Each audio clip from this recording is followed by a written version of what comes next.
चलते हैं श्रीमद् भागवत महापुराण। श्री महामहिमामयी महालक्ष्मी स्वरूपा श्री रुक्मिणी जी ने एक ब्राह्मण के द्वारा एकांतिक पत्र लिख करके अपने प्रेम का भगवान श्री कृष्ण को दिया। भगवान श्री कृष्ण ने उस पत्र को पढ़ा। आपने कल सुना जो पत्र में लिखा हुआ था। भगवान ने तुरंत दारुक को आदेश किया, तो दारुक विलंब न करते हुए सैव्य सुग्रीव मेघ पुष्प बलाहक, ये भगवान के रथ के 4 घोड़े हैं। ये त्रिभुवन में कहीं भी आकाश में उड़ सकते हैं, जल में चल सकते हैं, आग में चल सकते हैं, इनका कहीं भी बेरोक टोक जा सकते हैं। 4 घोड़े भगवान के हैं, शैव्य सुग्रीव मेघ पुष्प बलाहक और सारथी दारुक है। अब आप सोचो अपने भक्त से कितना प्यार करते हैं भगवान कि अर्जुन जी के स्वयं सारथी बने, अपने सारथी को नहीं भेजा। और दारुक समस्त सारथी कलाओं में परम प्रवीण आचार्य है, क्योंकि भगवान के सारथी है और भगवान स्वयं अर्जुन जी के सारथी बने, इसलिए बलिहार है। ऐसे ही भगवत्ता का विस्मरण करके जहां अर्जुन जी की पादुका है वहां भगवान बैठे। बलिहारी है हमारे जगत गुरु भगवान श्री कृष्ण की दयालुता की, कृपालुता की, करुणा की। दारुक सामने आकर हाथ जोड़कर खड़ा हो गया और महाराज रथ तैयार है। भगवान श्री कृष्ण पहले ब्राह्मण देवता को चढ़ाया। भगवान ने कैसे स्वागत किया कल सुना था। पैर धोए, खवाया पियाया, आसन में बैठाला और चरण दावे। तब पूछा आप कहां से आए हो, पहले ही नहीं पूछा। खवा पिया के आराम करके चरण दाबते हुए, ऐसा ब्रह्म ऋषियों का स्वयं भगवान सम्मान करते थे। इसीलिए भगवान का एक नाम है ब्रह्मण्य देवाय, नमो ब्रह्मण्य देवाय गो ब्राह्मण हिताय च। कुंडिन नरेश महाराज भीष्मक अपने बड़े लड़के रुक्मी के स्नेहवश अपनी कन्या शिशुपाल को देने के लिए विवाह उत्सव की तैयारी कर रहे थे। पूरा कुंडनपुर सजाया गया था। राजपथ, चौराहे, गली कूचे सब स्वच्छ करके जगह जगह चित्रावली की गई थी, चौक पूरी गई थी, इत्र छिड़का गया था। चित्र विचित्र रंग बिरंगी छोटी बड़ी झंडियां, पताकाएं, सब तोरण बांधे गए थे। पूरे नगर के स्त्री पुरुष सुंदर पोशाक धारण किए, इत्र फुलेल चंदन आदि लगाए हुए सब एक दूसरे सेवा में मगन, क्योंकि ब्याह हो रहा है रुक्मिणी जी का शिशुपाल के साथ। राजा भीष्मक ने पितर देवताओं का विधि पूर्वक पूजन किया, ब्राह्मणों को भोजन कराया और फिर स्वस्ति वाचन। परम सुंदरी राजकुमारी रुक्मिणी जी को स्नान कराया गया, हाथों में मंगल सूत्र कंकड़ पहनाए गए, कोहबर बनाया गया, 2 नए नए वस्त्र पहनाए गए, उत्तम आभूषण से विभूषित की गई। सामवेद, ऋग्वेद, यजुर्वेद इन मंत्रों के ज्ञाता, अथर्ववेद के विद्वान पुरोहित गृह शांति के लिए वेद मंत्र उच्चारण करें। अलग अलग वेदों का स्वस्ति वाचन हो रहा है। सोना चांदी वस्त्र गुड़ मिले हुए तिल गौएं ये सब ब्रह्म ऋषियों को दान की गई। और उधर दम घोष पुत्र शिशुपाल भी दूल्हा बनकर तैयार हो रहा है। पूरे मंगल कृत्य किए जा रहे हैं। मद चुआते हुए हाथियों और सोने की मालाओं से सजे हुए रथों, पैदलों और घुड़सवारों की चतुरंगिणी सेना लेकर चेदि नरेश महाराजा दम घोष शिशुपाल के साथ कुंडनपुर में प्रवेश किया। विदर्भराज भीष्मक ने, जो रुक्मिणी जी के पिता थे, आगे आकर उनका स्वागत सत्कार किया, अर्चन पूजन किया और जनवासे में आनंद पूर्वक ठहरा दी गई बारात। बारात में पता था कि श्री कृष्ण आ सकते हैं, इसलिए जितने विरोधी राजा थे पूरे दल बल सहित आए थे। साल्व, जरासंध, दंतवक्त, विदुरथ, पौंड्रक, ये शिशुपाल के हजारों राजा अपनी अपनी सेना के साथ आए थे कि अगर श्री कृष्ण आएंगे तो निपट लेंगे। ये सब भगवान श्री कृष्ण बलराम जी के विरोधी थे। सबका मत था किसी भी तरह राजकुमारी रुक्मिणी शिशुपाल को ही मिलनी चाहिए, चाहे जो हो जाए। सब भगवान श्री कृष्ण के विरोध में सेना एकत्रित करके लाए थे। भीष्मक जी ने सबका स्वागत किया। राजाओं ने अपने अपने दल के अनुसार सेना, रथ, घोड़े, हाथी सब, और सबका स्वागत। बलराम जी को पता चला कि श्री कृष्ण निकल गए। रथ बलराम जी से नहीं सलाह की, न बताया, और बलराम जी को गुप्तचरों ने बताया वहां सब आए हुए हैं। साल्व, जरासंध, दंतवक्त, विदुरथ, पौंड्रक, शिशुपाल के शास्त्रों मित्र राजा। बलराम जी ने हल मूसल उठाया और कहा जल्दी चलो, अकेले समस्या आ सकती है। पर सोचा अकेले क्या समस्या आ सकती, जो विश्व का सृजन पालन श्रृंगार करता है, फिर भी लीला के लिए, हम सेवा के लिए बड़े रूप में आए तो मुझे पहुंचना चाहिए। यद्यपि भगवान श्री कृष्ण का अमित पराक्रम जानते थे बलराम जी, तो भी भाई के प्रेम के कारण हृदय भर आया और तुरंत चतुरंगनी सेना लेकर कुंदनपुर के लिए चल पड़े। सब तैयारी, दूल्हा आ गया है, जनवासे में टिका हुआ है। रुक्मिणी जी को पता चला कि अभी तक ना ब्राह्मण देवता आए सूचना देने और ना भगवान आए। भगवान के शुभागमन की प्रतीक्षा कर रही थी रुक्मिणी जी, और इतने चिंता में पड़ गई कि पत्र ले जाने वाले ब्राह्मण भी नहीं आए और प्रभु का भी कोई संदेशा नहीं आया। क्या मैं अभागिनी? रुक्मिणी जी सोच रही, अगर ये इस रात में प्रभु नहीं आए तो मेरा जीवन नष्ट हो जाएगा, मैं अपने प्राण त्याग दूंगी। यदि प्रभु नहीं आए तो शिशुपाल मुझे छू नहीं सकता। मेरे संदेश ले जाने वाले ब्राह्मण देवता भी अभी तक नहीं आए। इसमें संदेह नहीं कि भगवान श्री कृष्ण त्रिकालज्ञ हैं, सर्वज्ञ हैं, जानते हैं सबके हृदय की बात और विशुद्ध प्रेम को पहचानते हैं। तो ऐसा हो सकता है कि मुझ में कुछ ना कुछ बुराई देखी होगी प्रभु ने, तो शायद मेरा हाथ पकड़ने के लिए वो नहीं आए। कहीं ना कहीं मेरे में कमी होगी। ठीक है, मेरे भाग्य मंद हैं, विधाता और भगवान शंकर भी मेरे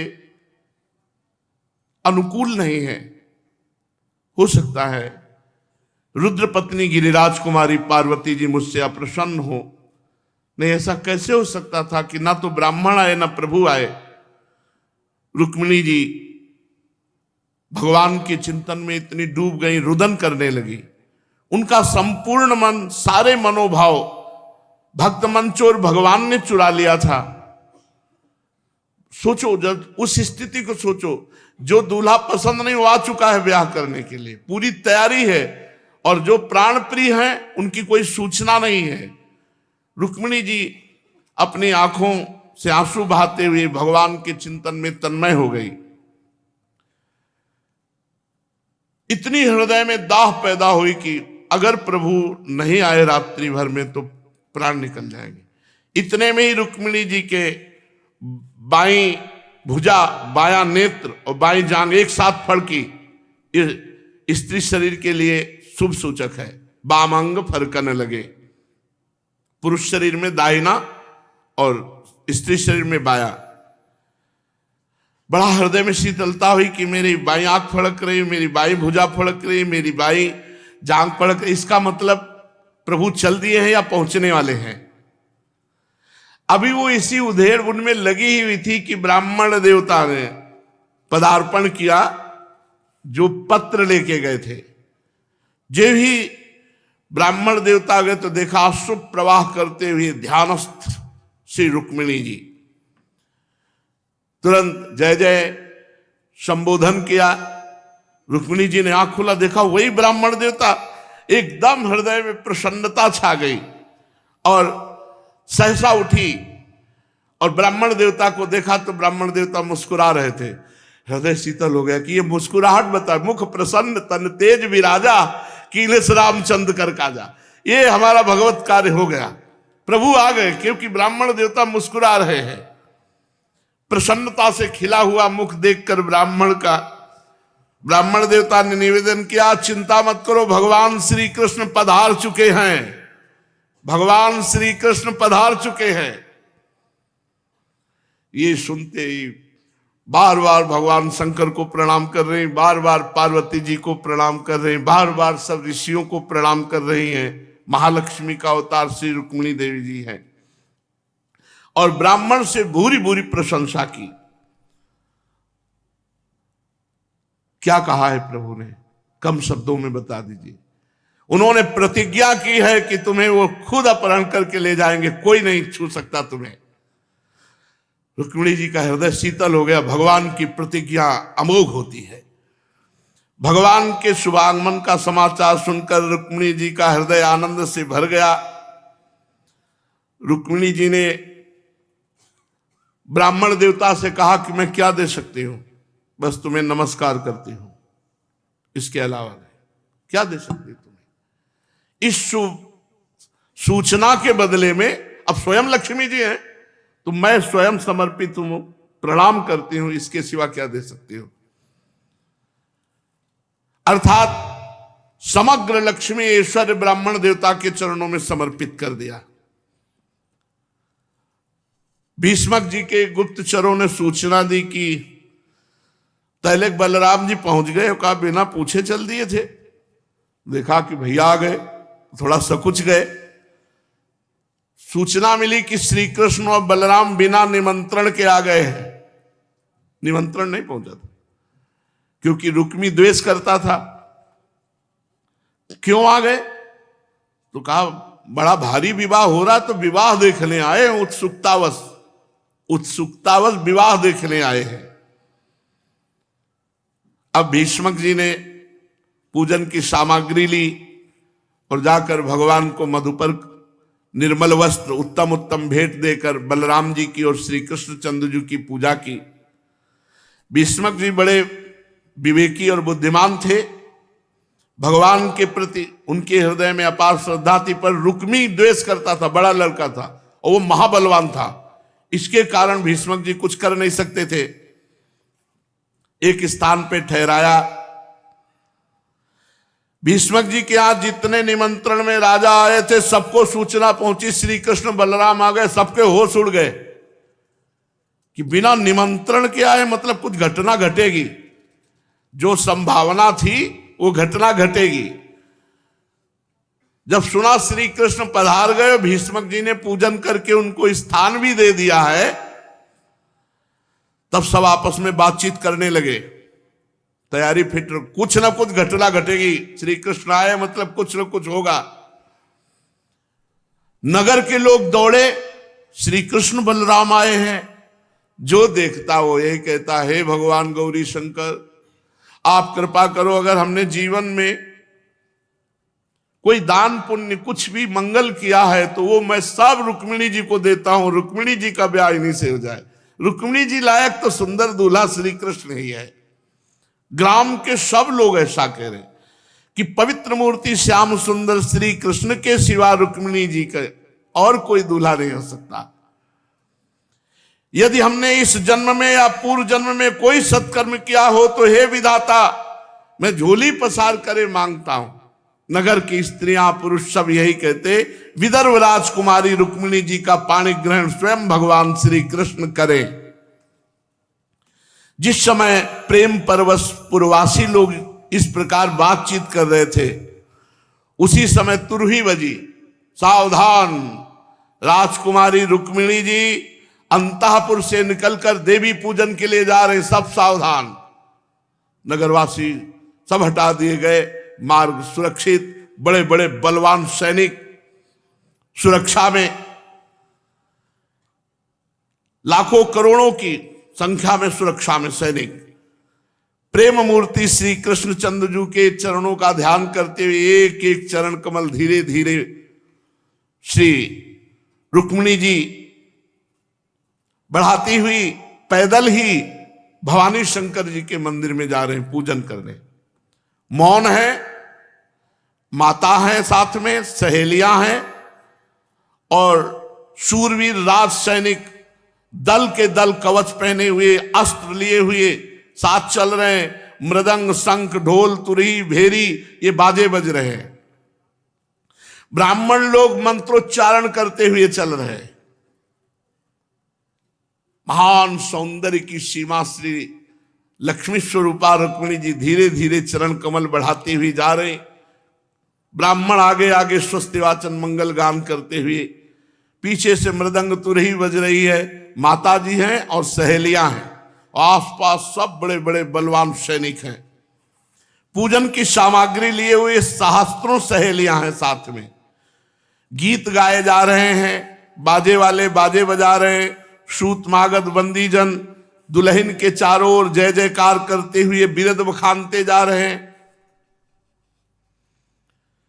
देवी जी के मंदिर में पहुंची, रुक्मिणी जी के कर कमल और चरण कमल धुलाए गए। आचमन किया, पवित्र होकर अंबिका देवी के मंदिर में प्रवेश किया। विधि विधान जानने वाली बूढ़ी बूढ़ी जो माताएं थीं वो देवी जी का पूजन करा रही। भगवान शंकर की अर्धांगिनी भवानी जी का पूजन किया, भगवान शंकर का भी पूजन किया, फिर प्रणाम किया और प्रणाम करके प्रार्थना की कि हे अंबिका माता और आपकी गोद में बैठे हुए प्रिय पुत्र गणेश जी, मैं आपको बार बार नमस्कार करती हूं। आप ऐसा आशीर्वाद दें कि मेरे हृदय में जो अभिलाषा है वो पूर्ण हो, अर्थात श्री कृष्ण मेरे पति हो। उसी समय अंबिका देवी जी की गले से माला, जब रुक्मिणी जी प्रणाम कर रही थी तो रुक्मिणी जी के ऊपर गिरी। खसी माल मूरत मुस्कानी, क्योंकि दैवी शक्ति अगर अंबा जी हैं तो महाशक्ति श्री रुक्मिणी जी हैं। जब ईख से फल, कंठसूत्र, पान, पुआ, नमक, नाना प्रकार की दिव्य सामग्री से पूजन संपन्न हुआ, अंबिका जी को नमस्कार किया। अंबिका जी ने मानो आशीर्वाद दिया कि मनुजा हिराचे मिले सुबर सहज सुंदर सावर।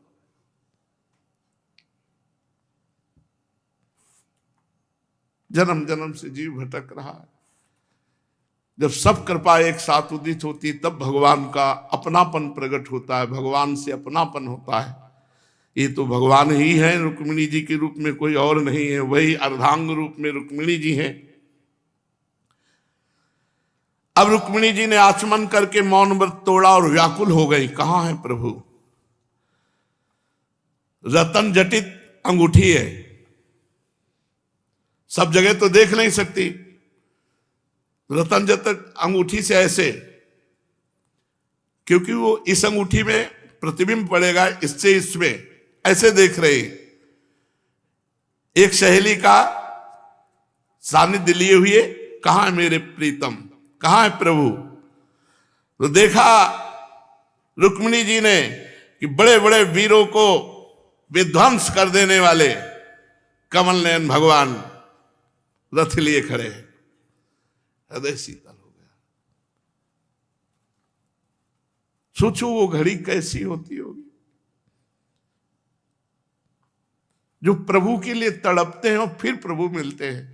कैसे, मतलब थोड़ी देर चित्त को जोड़ कर देखो, अगर पवित्र चित्त होगा तभी जुड़ेगा। व्याकुलता, और दिखाई दिया प्रभु खड़े।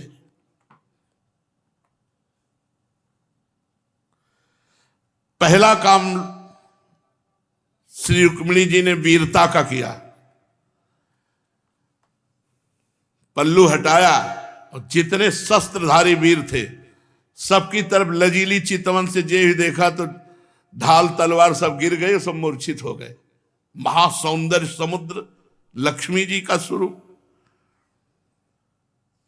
किशोर अवस्था, क्या शोभा वर्णन करे। माता है, जगत माता है। ओठों पर मंद मुस्कान, क्योंकि देख लिया अंगूठी से कि प्रभु आ चुके हैं। दांतों की पंक्तियां कुंदकली के समान परम उज्ज्वल। माता जी की शोभा क्या वर्णन करे। श्री चरणों में रुंझुन रुंझुन करते हुए नूपुर, अपने सुकुमार चरण कमलों से राजहंस की गति चल रही है। बड़े बड़े बलवान मोहित हो गए रुक्मिणी जी के सौंदर्य को देखकर। कामदेव ने सहायता करी, बाण संधान के जितने सब मूर्छित, रुक्मिणी जी के रूप को देखकर सब मूर्छित। कोई भी ऐसा नहीं है, न स्त्री न पुरुष, जो मोहित ना हो गया हो। ऐसे ही जब जानकी जी सी स्वयंवर जब पग उधारी, प्रियाजू का स्वरूप है। नौ किशोरी जनक नंदिनी जब लजीली चितवन से ऐसे सभा में मोहे नर नारी, कोई ऐसा नहीं था, स्त्री पुरुष सब मोहित हो गए। ऐसा सौंदर्य वही है। जब वो राम जी बने तो सियाजू बनी, और जब ये श्यामजू बने थे रुक्मिणी जी बनी। वही है, कोई और थोड़ी है। सब बड़े बड़े महावीर मोहित हो गए। कामदेव ने भगवान का कार्य सिद्ध करने के लिए उनके बाणों का ऐसा संधान करके हृदय को जर्जर किया, सब मूर्छित हो गए। रास रास सौंदर्य, जैसे जैसे पग बढ़ाती रुक्मिणी जी बरस रहा था सौंदर्य। और आप समझो ऐसी रुक्मिणी जी लक्ष्मी जी स्वरूप है ना, तो लक्ष्मी कोटि विलक्ष लक्षण लसल लीला किशोरी सतई राराध्यम ब्रजमंडले ते मधुरम राधाभिधानम परम। हमारी श्री जी की सखियां ऐसी है कि करोड़ लक्ष्मी मूर्छित हो जाए, इतनी सुंदर। और फिर श्री जी कितनी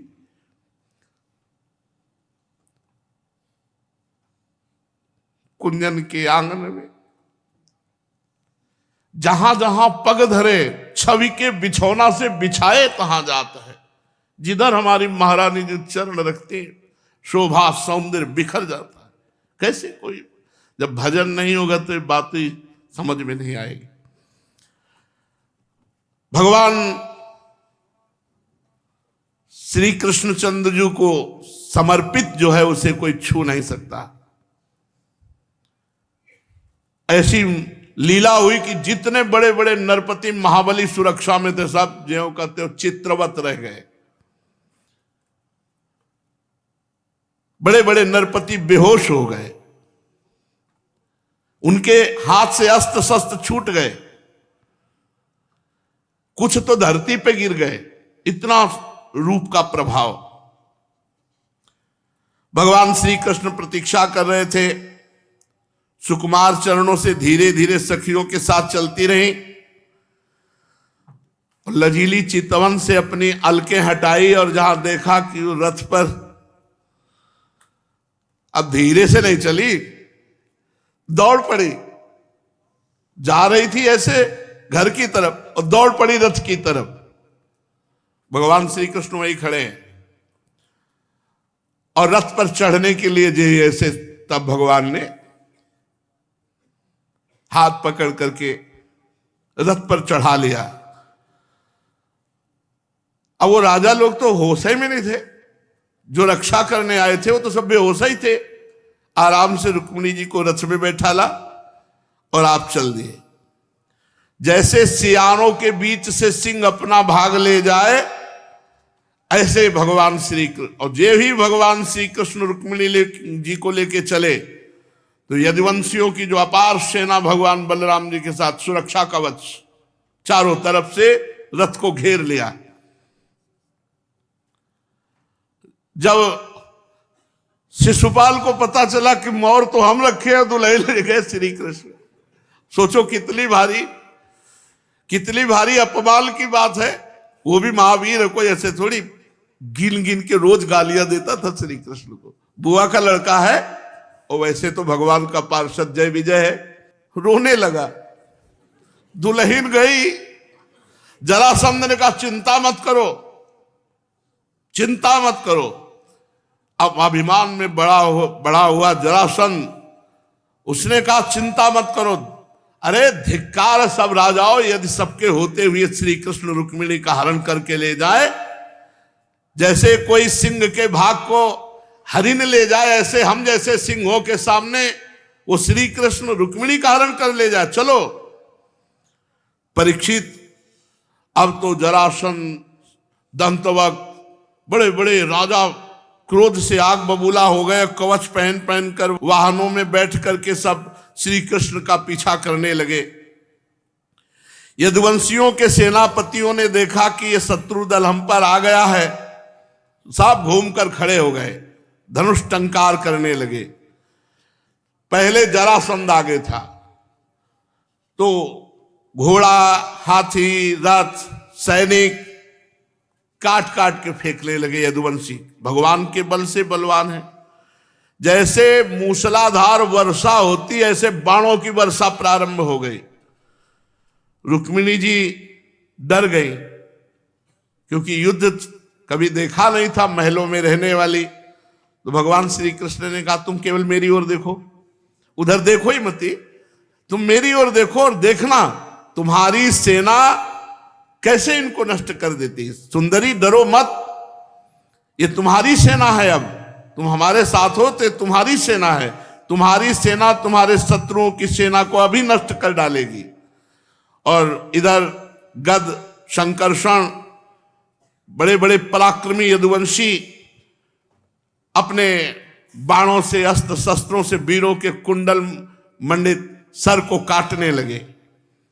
देर न लगी, सब खाली कर दिया। जरासंध की जीत, जो आगे जरासंध आया था, पूरी सेना को जो कुछ बचे वो पीठ दिखाकर भाग गए। शिशुपाल से जाके कहा, बचने में जरासंध भी था, शिशुपाल से जाके कहा पूरी सेना संहार कर दी। यदुवंशी इस समय बड़े बलवान है, दुल्हन तो नहीं ला पाए। शिशुपाल पत्नी के छिन जाने से माथा पीट के मरणासन हो रहा था कि इतने बड़े महावीर अब क्या दिखाएंगे जाके कि बिना दुल्हन के दूल्हा लौटाया। भारी अपमान। उसका हृदय अशांत हो गया, शरीर पर कांति नहीं रही। और जरासंध से कहा कि अब आपने कहा था कि जैसे सिंह के पास से हिरन नहीं ले जा सकता, वैसे मैं छुड़ा के लाता हूं, आप छुड़ा के नहीं लाए। शिशुपाल से कहा जरासंध ने, तुम एक श्रेष्ठ पुरुष हो, उदासी छोड़ दो। देखो ये अनुकूलता प्रतिकूलता सब विधाता के हाथ में, तुम्हारे भाग्य में रुक्मिणी जी नहीं थी, इसीलिए अब थोड़ा धैर्य धारण करो। देखो कठपुतली बाजीगर की इच्छा के अनुसार नाचती है, वैसे ही जीव ये सब भाग्य के अनुसार चलता है। दुख सुख मिलना जुलना तुम्हारे भाग्य में रुक्मिणी नहीं बधा है, इसलिए तुम धैर्य धारण करो। देखो श्री कृष्ण ने मुझे 23 अक्षौणी सेनाओं के साथ 17 बार हरा दिया, मैंने केवल एक बार 18वीं बार उन पर विजय प्राप्त की। पर मैं शोक नहीं करता हूं, ना हर्ष करता हूं, क्योंकि जानता हूं कि काल भगवान चराचर जगत को झकझोरते रहते हैं। इसलिए इसमें संदेह नहीं कि हम बड़े वीर हैं, हम वीरों के नायक हैं। आज नहीं तो कल हम जीत लेंगे, पर अभी हमारा समय कमजोर है, क्योंकि सब सेना मारी गई। रुक्मी ने देखा कि कोई नहीं छुड़ा पाया रुक्मिणी जी को। रुक्मी भाई है, बड़ा भाई है, और वो भगवान से बहुत द्वेष करता था। उसको बिल्कुल सहन नहीं हुआ कि मुझ महाबली की बहन को कोई हरण करके ले जाए और राक्षस रीति से विवाह करे। रुक्मी बलि तो था ही, उसने एक अक्षौणी सेना ली और श्री कृष्ण का पीछा किया। महाबाहु रुक्मी क्रोध के मारे जल रहा था, उसने कवच पहन लिया और समस्त जरासंधादि नरपतियों के बीच में प्रतिज्ञा की कि मैं समस्त राजाओं के बीच में शपथ करता हूं, कसम खाता हूं, यदि मैं युद्ध में श्री कृष्ण को मारकर अपनी बहन रुक्मिणी को लौटा ना सका तो कभी जीवन में अपनी राजधानी कुंदनपुर में प्रवेश नहीं करूंगा। खत्म, प्रवेश नहीं होगी। अविनाशी को मार सकता है, भगवान को मार सकता है, अविनाशी श्री कृष्ण को। अब कसम खा के जा रहा है कि कुंदनपुर में प्रवेश नहीं करेंगे तो नहीं होगा प्रवेश पूरे जीवन। परीक्षित ये कहकर वो रथ पर सवार हो गया और सारथी से बोला, मेरा रथ वहां ले चलो जहां श्री कृष्ण है। बड़े वायु के समान तीव्र गति वाले घोड़े, आज मैं तीखे बाणों से उस ग्वाले श्री कृष्ण के बलवीर का घमंड चूर चूर कर दूंगा। देखो तो सही, वो हमारी बहन का अपहरण करके ले गया। परीक्षित, सही पूछो तो रुक्मी की बुद्धि बिगड़ गई है। परमहंस जी सुखदेव जी कहते, वो भगवान के तेज प्रभाव को बिल्कुल नहीं जानता था। अब वो तीव्रगामी घोड़ों के द्वारा पहुंचा भगवान श्री कृष्ण के पास और ललकारा है, खड़ा रहे खड़ा रहे, कहां लिए जा रहा मेरी बहन को। और 3 बाण उसने भगवान के ऊपर मारे और कहा ठहर, हमारी बहन को चुरा कर ले जा रहा। अरे मंद, तो जानता नहीं मैं कितना बड़ा बलशाली हूं और उसका भाई हूं। मायावी, तेरी एक भी माया मेरे सामने नहीं चलेगी। रुक्मिणी जी डर गई कि भैया तो बड़े गुस्सा में है, कैसे होगा।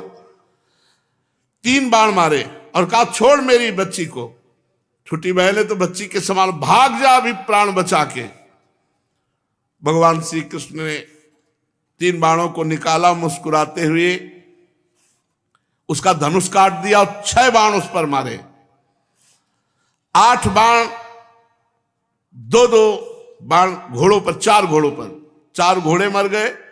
सारथी को 3 बाणों से मार डाला, ध्वजा काट दी, रुक्मी का धनुष और 6 बाण उस पर मारे।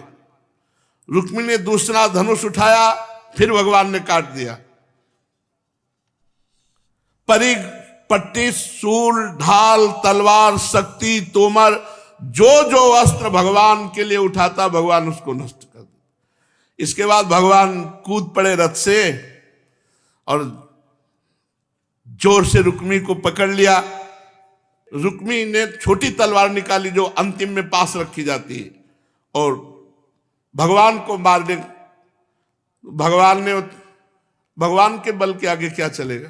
एक हाथ से उसको पकड़ के उसकी तलवार हटाई और अपनी तलवार निकाली। रुक्मिणी जी कूद पड़ी रथ से और चरणों में गिर गई। प्रभु, उचित नहीं है। हे देवताओं के आराध्य देव जगतपते, आप तो योगेश्वर हैं, आपके स्वरूप और इच्छाओं को कोई जान नहीं सकता और आप अगाध बलशाली हैं, परंतु करुणा स्वरूप आपको इतना पता होना चाहिए कि भले ही युद्ध कर रहा है पर मेरा भाई है, भले ही युद्ध कर रहा है पर मेरा भाई। प्रभु, अभी अभी तो आप अपहरण करके लाए, क्या आपके हाथ से मेरे भाई का वध उचित है। रुक्मिणी जी का एक एक अंग भय से कांप रहा था, प्रबल शोक की प्रबलता से मुख सूख रहा था और भगवान के चरण कमलों को पकड़े हुए थी। परम दयालु भगवान रुक्मिणी जी को भयभीत देखकर करुणा से द्रवित हो गए और रुक्मी को मार डालने का विचार छोड़ दिया। जे भी छोड़ा वो फिर भगवान पर प्रहार करने लगा। तो भगवान ने रुक्मिणी जी की तरफ देखा, तुम्हारे भैया को कैसे उपद्रव कर रहे, फिर अब बताओ।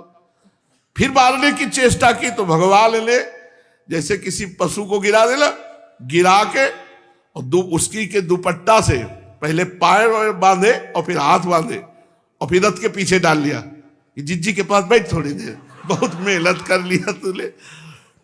भगवान श्री कृष्ण ने अच्छा और क्या किया, तलवार निकाली, आधी मुंह छुड़ा दी और 3-4 जगह से ऊपर से बाल मोड़ दिए। ये अपमानित करना होता है वीर को। और यदुवंशी सेना ने, जो एक अक्षोणी सेना क्या थी, घास फूस थी, यदुवंशियों के सामने काट के फेंक दिया। अब भगवान श्री कृष्ण के पास बलराम जी आए तो देखा रुक्मिणी जी उदास और आधी मुंह छुड़ी है, रुक्मी की और 4-5 जगह से और दुपट्टा से बंधा हुआ। बलराम जी ने कहा ऐसा रिश्तेदार का स्वागत किया जाता है, क्योंकि अब रुक्मिणी जी को प्रसन्न करना है। श्री कृष्ण, ये तुमने अच्छा नहीं किया, अपने रिश्तेदारों के साथ ऐसा बर्ताव किया जाता है। अरे अपना संबंधी भाई, तुमने उसकी आधी मुंह छुड़ा दी, दाढ़ी मोड़ दी, कुरूप कर दिया, एक प्रकार से तो तुमने वध कर दिया। भगवान श्री कृष्ण चुप रहे तो रुक्मिणी जी से कहा कि साध्वी, तुम बुरा मत मानना, क्योंकि तुम्हारे भाई को विरूप इसलिए कर दिया गया है, हम लोग वीर हैं और वीर को कोई चुनौती दे तो बर्दाश्त नहीं होते, ये उत्तर है। तुम्हारे भाई को समझना चाहिए कि हम लोग वीर हैं। और देखो, कोई किसी को सुख दुख नहीं देता, उसका कर्म ही उसको सुख दुख देता है। तो तुम्हारे भाई का कर्म ही ऐसा हो गया कि उसको ऐसा करना पड़ा। रुक्मिणी जी कुछ भी नहीं बोली, बलराम जी ने कहा कि अभी बात नहीं बनी। तो श्री कृष्ण, गलत किया तुमने। यदि अपना सगा संबंधी वध करने योग्य अपराध करे तो भी अपने को चाहिए कि उसे ऐसा दंड नहीं देना चाहिए, अरे उसे छोड़ देना चाहिए, उसका अपराध क्षमा करना चाहिए। अरे मरे हुए को क्या मारना। भगवान श्री कृष्ण चुप है। फिर बलराम जी रुक्मिणी जी से बोले, दोनों को संभाल रहे। रुक्मिणी जी को देखो साध्वी, ब्रह्मा जी ने कुछ ऐसा क्षत्रिय धर्म ही बनाया है कि अगर सगा भाई भी आकर ललकार दे तो भाई उसको बर्दाश्त नहीं करेगा, उस पर युद्ध आक्रमण कर ही देगा। ये छात्र धर्म बड़ा घोर धर्म है। रुक्मिणी जी कुछ नहीं बोले। अरे कृष्ण, तुमने ठीक नहीं किया। अरे ये लोग तो बल और धन के नशे में अंधे हो रहे हैं, अभिमानी हैं, लेकिन तुमको अपने रिश्तेदारों का ऐसा अपमान नहीं करना चाहिए। फिर देखा श्री कृष्ण कुछ नहीं बोल। रुक्मिणी जी से कहा, साध्वी, तुम्हारे भाई बंधु देखो हम लोगों के प्रति द्वेष करते हैं, हमने उनका क्या मंगल किया? हमने तो कोई अमंगल नहीं किया। और आप जानती हैं, आप ही ने पत्र भेजा है, तभी हम लोग आए आपका अपहरण करने के लिए। तो इसलिए वो अमंगल मान रहे थे, तो उनका मंगल करने के लिए उनको दंड दिया गया है। देवी, सब भगवान की माया से मोहित होकर देहाभिमान से युक्त हो रहे हैं, इसीलिए शत्रु मित्र उदासीन भाव प्रकट हो जाता है। देखो, समस्त शरीरधारियों में एक ही आत्मा है और उस आत्मा का माया से कोई संबंध नहीं है, और इन देहाभिमानियों को तो भोगना ही पड़ता है। जब बड़ा सांत्वना दी रुक्मिणी जी को, बलराम जी ने इस प्रकार श्री कृष्ण जी को थोड़ा सा ऐसे डांट देते और रुक्मिणी जी को सांत्वना देते, तो रुक्मिणी जी का मन थोड़ा सा संतोष धारण किया। और बलराम जी ने दुपट्टा खोला और रुक्मिणी से कहा, देखो जब रिश्तेदार बन गए हो तो रिश्तेदार की तरह तुम्हें आना चाहिए। ये चढ़ाई वढ़ाई करके लड़ाई करने को, जानते हो कि तुम क्या हो हमारे सामने, श्री कृष्ण के सामने क्या हो तुम। उसको समझा भी रहे हैं और उसकी सामर्थ्य भी बता रहे। बोले रिश्तेदार की तरह तुम्हें आना चाहिए, तुम कैसे लड़ाई झगड़ा, तुम्हें पता है सामर्थ्य। जे भी छोड़ा तो जैसे सांप पंजे से छूट जाए गरुड़ के, उसने प्रण किया कि मारूंगा श्री कृष्ण को, कुछ भी हो।